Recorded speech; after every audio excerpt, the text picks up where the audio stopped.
안녕하세요, 한주입니다. 이번 주 일요일이 입추였더라고요. 우리는 아직까지 체감상 한여름에 살고 있는데 벌써 가을이 시작됐습니다. 이렇게 여름에서 가을로 넘어가는 시기에 이런 계절감을 느낄 수 있는 책을 소개해 보고 싶었어요. 그래서 원래는 월간 책 리뷰 영상을 업로드해야 되는 타이밍인데 지금 시기에 제가 소개해드리고 싶은 책이 몇 권 있어서 부랴부랴 이 영상부터 먼저 찍게 됐습니다. 조금은 선선한 여름의 시작부터 딥한 가을의 냄새까지 느낄 수 있는 오늘의 책 소개 시작해 보도록 하겠습니다. 처음으로는 완연한 여름이 시작되기에 앞서서 조금은 선선한 저녁을 가지고 있는 여름, 그리고 여름 휴가를 바다보다는 산으로 가시는 걸 추구하시는 분들이 너무나도 좋아하실 것 같은 책입니다. 바로 마스이에 마사시의 여름은 올해 그곳에 남아입니다.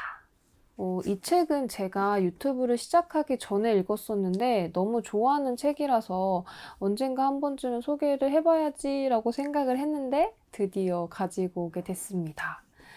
이 책은 건축학과를 갓 졸업한 화자가 일본 건축의 대가인 무라이 선생님의 설계사무소에 입사하게 되면서 이 무라이 선생님의 건축 철학이라던가 인생에 대한 태도 같은 걸 관찰하고 느끼는 일상을 적은 소설입니다.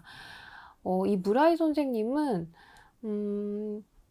현시적이고 파격적인 이런 디자인보다는 조금은 단아한 그리고 튀지 않는 주변의 환경이나 인물들 사이에 잘 녹아드는 그런 디자인을 추구하셨던 분이기 때문에 이 책에 담고 있는 메시지도 그런 성향을 많이 띠고 있어요. 그래서 이번 여름 휴가처럼 조금은 몸의 긴장을 풀 수 있는 시간에 읽으면 너무 좋을 것 같은 책이었습니다. 제가 이 책을 너무나도 좋아하는 첫 번째 이유는 그냥 읽기만 해도 굉장히 시원해지는 느낌을 받을 수가 있는데요. 이런 느낌을 받게 해주는 게 아마도 이 작가님의 굉장히 섬세한 묘사력 때문이 아닌가라고 생각이 듭니다.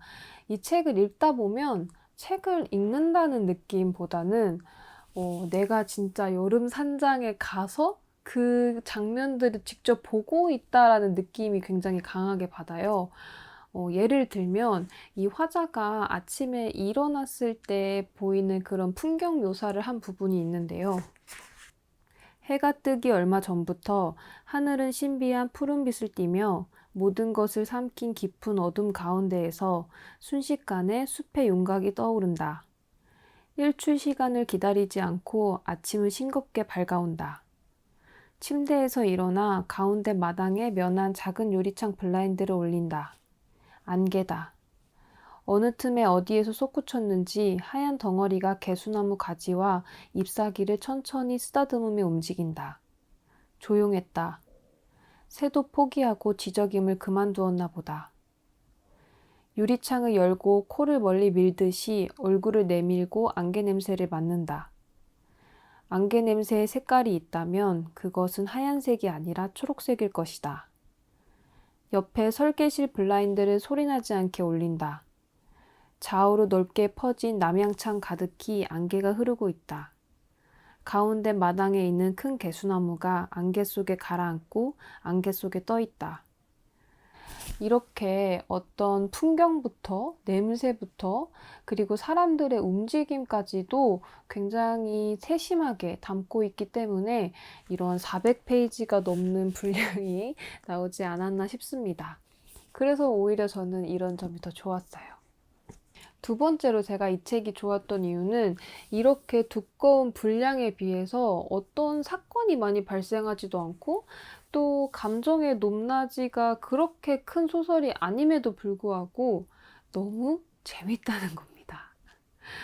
너무 신기할 정도로 푹 빠져서 읽게 돼서 이게 왜 이렇게 재밌지라고 생각을 해보니까 잔잔한 분위기는 맞는데 그 분위기를 끌고 가는 인물들이 굉장히 치열하게 살았던 인물이었던 거예요.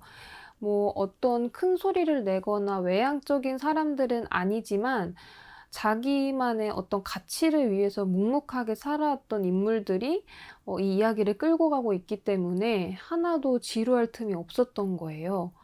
그리고 이런 인물들이 나누는 대화의 소재들이 도서관, 책, 음식 이렇게 제가 좋아하는 것들로 꾸려져 있어서 그 점도 한몫하지 않았나 싶습니다. 이 소설의 대부분은 국립현대도서관의 설계 경합을 준비하는 과정을 그리고 있어요. 그래서 이와 관련된 소재들, 뭐 도서관, 의자, 책상, 뭐 독서대 이런 것에 대한 건축적인 의미부터 숨겨진 이야기들이 가득가득하기 때문에 아마 제 채널을 구독하시는 분들이라면 무조건적으로 좋아하실 것 같은 소설입니다. 마지막으로 제가 이 책을 너무 좋아하는 이유는 어떤 지적 호기심까지도 충족시켜주는 책이기 때문입니다. 이 책의 작가님은 예전에 건축학도를 꿈꿨을 정도로 건축 쪽에 관심이 굉장히 많으셨다고 해요. 그래서 이 소설이 건축가에 대한 이야기이기 때문에 이 책에서도 굉장히 많은 건축 지식들이 담겨져 있는데 그런 지식들을 이 소설을 쓰기 위해서 따로 조사하신 게 아니라 원래 자기가 갖고 있던 그런 것들을 다 사용해서 녹여내신 거라고 해요. 그리고 또 이런 맹목적으로 어떤 걸 좋아하는 매니아층을 보면 이런 알려진 이야기 말고도 뒷이야기 같은 것도 많이 알고 있잖아요. 그런 것들도 이 소설에 잘 녹여내고 있어서 그런 점이 굉장히 좋았고요. 또 이런 건축뿐만 아니라 음식이라던가 뭐 생물학 쪽? 이런 쪽에도 지식이 굉장히 풍부하신 것 같더라고요.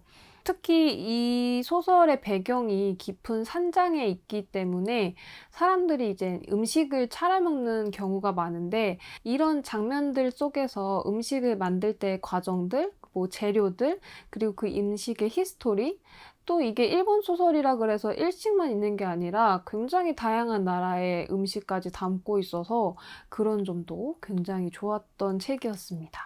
그래서 이 책은 잠깐 읽기보다는 조금 여유를 가지고 한두 시간 정도 쭉 읽어 나가시는 걸 추천드리고요.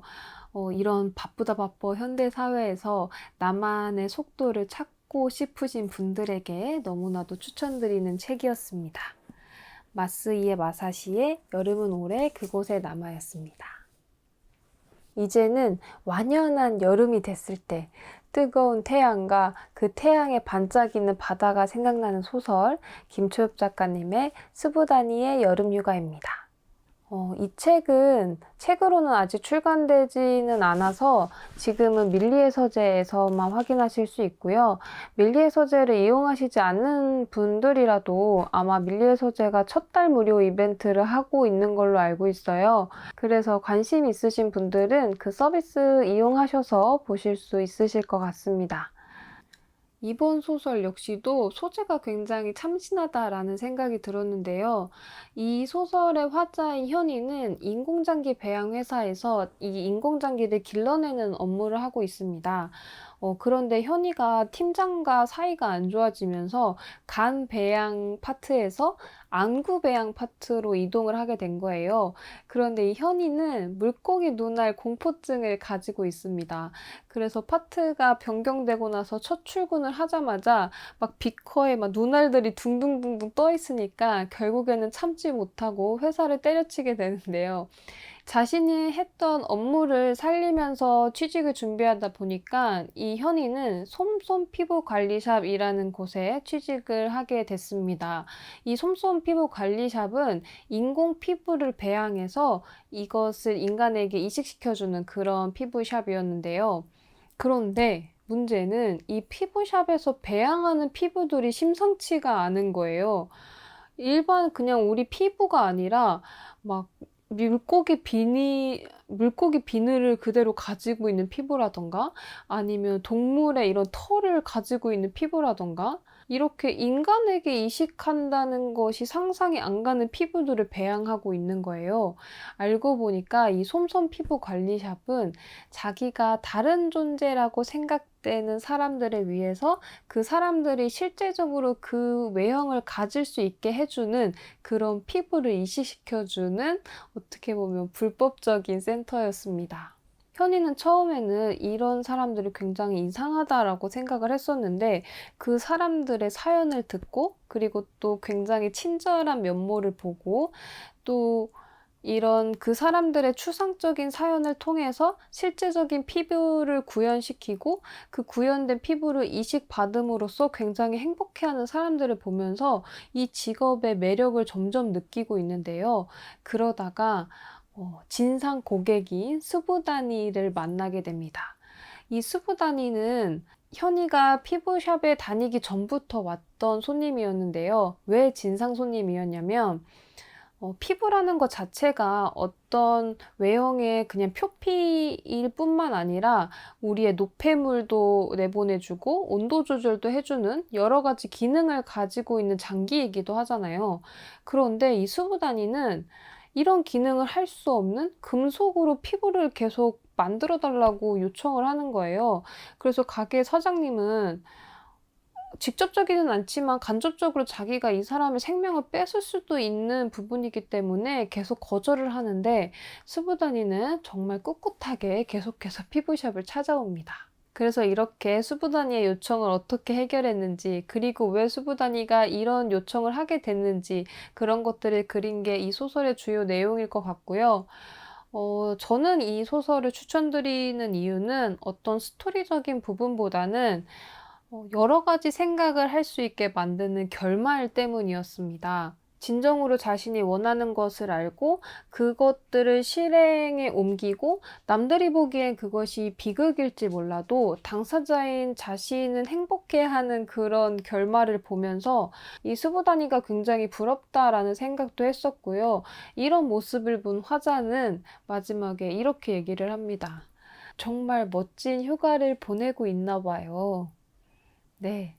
수부다니의 여름 휴가가 궁금하신 분이라면 그리고 진정 자신이 좋아하는 것을 이루고 사는 그런 이상한 사람들의 모습이 궁금하시다면 이 소설 꼭 읽어보시기 바랍니다. 김초엽 작가님의 수부다니의 여름 휴가였습니다. 한여름의 열기가 끝나고 나면 여름 장마가 시작되잖아요. 이렇게 흐리고 비가 추적추적 내릴 때에는 뭔가 사색할 수 있는 책이 끌리더라고요. 그래서 소개해드리는 책입니다. 내가 늙어버린 여름입니다. 이 책은 이자벨드 크로티브롱이라는 분의 늙음에 관한 에세이집인데요. 에세이집인 만큼 작가 소개를 간단하게 해드려 볼게요. 이자벨드 크루티브롱, 작가이자 학자, 프랑스에서 태어났으며 부모님의 이혼 후 미국인과의 재혼한 어머니를 따라 미국으로 이민, 두 개의 문화적 배경 속에서 성장했다.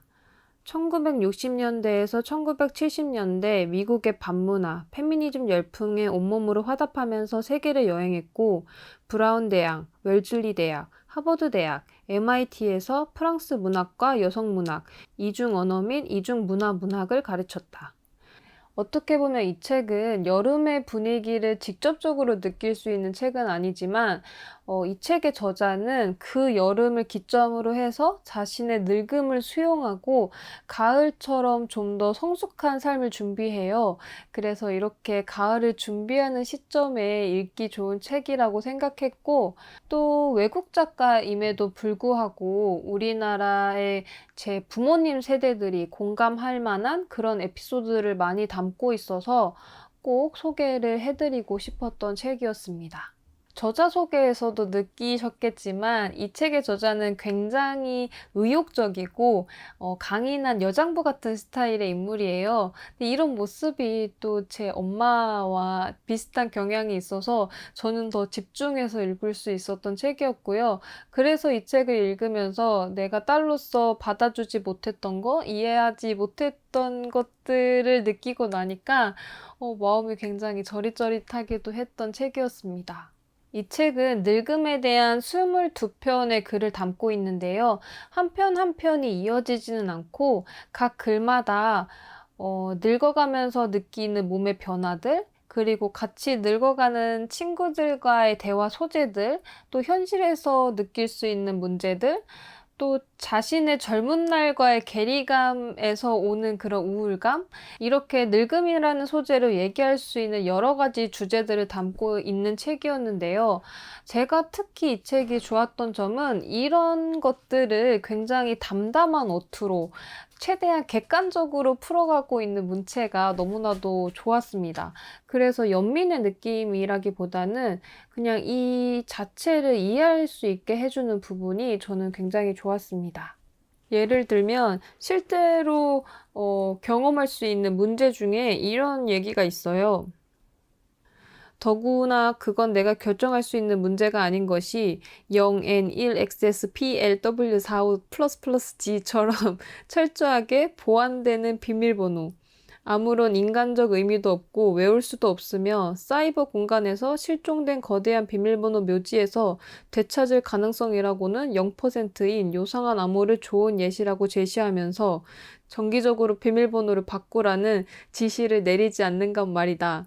뭔가 아주 사소한 동작 하나를 하려 해도 보이지 않는 탈물질화한 권력이 과학적인 명령에 복종해야 하는 형편이니 나는 나의 무지 앞에서 한없이 위축된다. 점점 더 쪼그라지는 세상에 갇혀버린다. 이런 비밀번호 같은 이야기는 저도 굉장히 힘들어하는 부분이거든요. 그래서 저도 자주 안 가는 사이트 비밀번호는 맨날 잊어버려가지고 다시 비밀번호 찾기 하고, 또 요즘에는 10자 이상, 13자까지도 해야 되는 상황이잖아요. 그래서 저도 힘든 이런 현실적인 문제에 대해서 이야기하는 부분도 있고, 또 제가 이 책이 너무 좋았던 게 이분이 유명 대학에서 문학을 가르쳤던 교수님이기 때문에 이런 상황에 어울리는 작품이라던가 작가들을 굉장히 많이 소개를 해주고 계세요. 그래서 이 책을 한 권을 읽었지만 이 책을 덮고 난 뒤에는 또 읽고 싶은 책이 수두룩하게 쌓이는 그런 경험을 하실 수 있으실 겁니다. 이 책에서 작가님은 자신의 롤모델로 가브리엘 콜레트를 얘기하고 있어요. 그래서 제가 이 작가님의 성향을 봤을 때 저도 좋아할 것 같은 느낌이 들어서 곧 콜레트의 작품을 찾아서 읽어볼 예정입니다. 당연히 우리가 더 늙었을 때 직면하는 상황은 지금과는 확연히 다르겠지만, 그래도 이 늙어가면서 오는 우울감에 대한 근본적인 원인은 동일할 거라고 생각을 해요. 그래서 이 책을 읽어가면서 내가 어떤 자세로 나의 늙음을 받아들여야 되는지에 대해서 생각해 볼 수 있고, 또 우리 부모님의 세대에 대해서 조금 더 이해할 수 있는 그런 책이기 때문에 꼭 한번 읽어보셨으면 좋겠습니다. 그래도 아직까지 늙는 건 참 가슴 아픈 일이에요. 이제 여름 장마가 끝나고 나면 갑자기 또 스산해지면서 가을이 왔다는 걸 느낄 수 있잖아요. 이 시기에 읽으면 너무 좋을 책, 엘리 스미스의 가을입니다. 제가 또 오랜만에 와 하면서 호들갑 떨었던 그런 작품이기도 해요.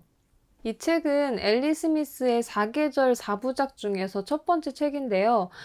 사실은 엘리 스미스의 겨울을 추천받아서 그 겨울을 읽으려면 가을을 읽어야 되니까 그래서 가을을 읽게 됐는데, 가을을 읽고 너무 좋아서 겨울을 아껴두고 있습니다. 지금 이 사계절 4부작이 겨울까지밖에 안 나와 있어요. 그래서 겨울까지 읽어버리면 봄, 여름을 또 한없이 기다려야 되잖아요. 그래서 가을은 아직까지 아껴두고 있는 상태입니다. 이 작가님의 작품을 보니까 다른 작품들도 맨부커상 최종 후보에 오른 것들도 있고 굉장히 다양한 책을 쓰셨더라고요.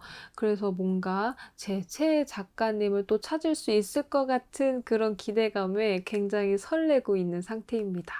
사실 이 책은 시간의 흐름에 따른 어떤 기승전결이 분명한 소설을 좋아하시는 분들이라면 조금은 어색할 수 있는 책이기는 해요.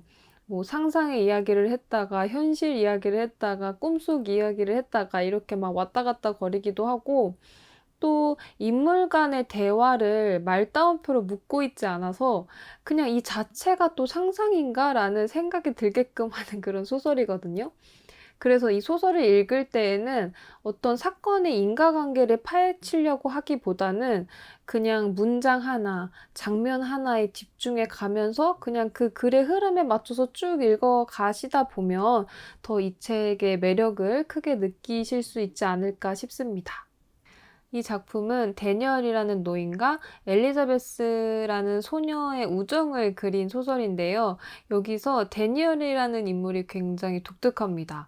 이 데니얼은 과거에 당대 유명했던 예술가들과 어울렸던 지식인이자 작곡가이기 때문에 그 시대에 맞지 않는 굉장히 열린 사고를 하는 어른이었고, 또 괴짜적인 측면도 있었고, 또 굉장히 철학적인 인물입니다.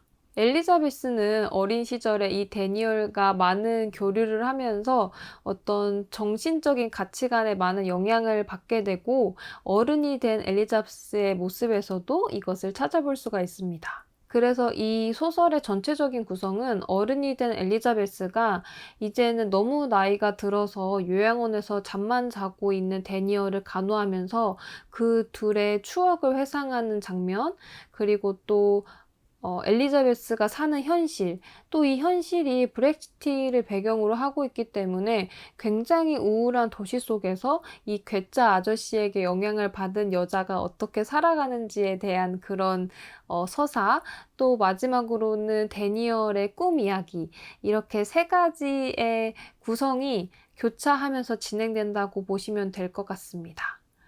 그런데 제가 이렇게 어른과 아이의 굉장히 따뜻하고 교훈적인 그런 소설이었다면 이렇게까지 좋아하지는 않았을 텐데, 제가 이 소설이 너무나도 좋았던 점에 대해서 얘기를 해보자면, 첫 번째로는 약간의 블랙 코미디 같은 유머 소스를 볼 수 있어요. 어, 이런 예를 들기가 조금 조심스럽기는 한데, 어떤 공공기관에 가면 우리가 어떤 서류를 준비할 때 이렇게까지 해야 되나 싶을 정도로 굉장히 빡빡한 경우가 있잖아요. 특히 이 소설에서는 여권 사진에 대한 얘기가 나오는데, 엘리자베스가 여권을 이제 갱신하려고 여권 사진을 제출하는데 머리카락이 눈을 가리면 안 된대요.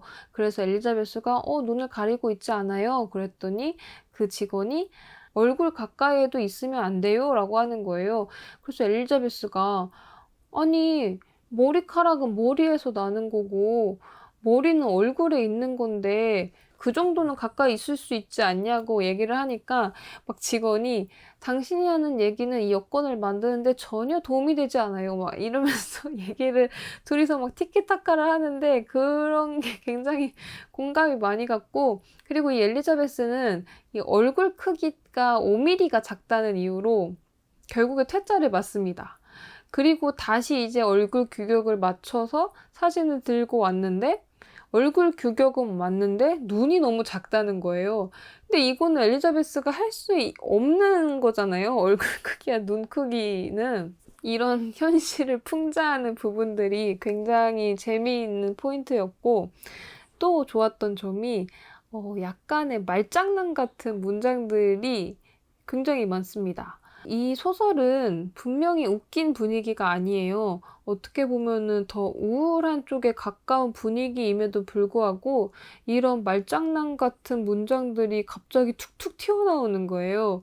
그래서 읽는 독자의 입장에서는 너무나도 묘한 경험이었습니다. 그래서 제가 래퍼 중에서도 약간 펀치라인 잘 쓰는 래퍼를 좋아하는데, 그런 저로서는 굉장히 만족스러운 소설이었고, 마지막으로는 제가 이런 소설의 외관적인 구조와 그 스토리가 잘 맞아떨어지는 소설을 굉장히 좋아해요. 예를 들면 사랑의 역사나 아니면 요번에 그 물고기는 존재하지 않는다처럼. 그런데 이 소설도 데니얼의 꿈속 이야기, 그리고 엘리자베스의 현실 이야기, 또 엘리자베스와 그 데니얼과의 과거에 대한 이야기, 이런 것들이 후반부로 갈수록 하나의 결말에 쏙 이렇게 스며들면서 딱 결말을 완성시키는데 또 그게 너무 좋습니다. 그래서 여러분, 가을의 시작은 무조건 이 책입니다. 이렇게 여름의 시작부터 가을의 분위기까지 느낄 수 있는 책 4권을 소개해 봤는데요. 우리나라의 최고의 자랑이 이런 사계절을 뚜렷하게 느낄 수 있는 부분이었는데 요즘은 그렇지 않은 것 같아서 굉장히 아쉬움이 남기도 해요. 그래서 아쉽지만 이렇게 책으로나마 위안이 되셨으면 좋겠고요. 또 이런 계절이 아니더라도 이 네 책 다 모두 너무 좋아하는 책이기 때문에 꼭 읽어보셨으면 좋겠습니다. 다음 주는 월간 책 리뷰 7월 편으로 인사드리겠습니다. 지금까지 또 긴 영상 봐주셔서 감사합니다. 안녕! 지금 밖에 비 내리고 막 천둥 치고 그래가지고 까미가 무서워가지고 오는 거라서 제가 어떻게 할 수가 없었습니다. 양해 부탁드려요. 까미도 죄송합니다. 무서워가지고.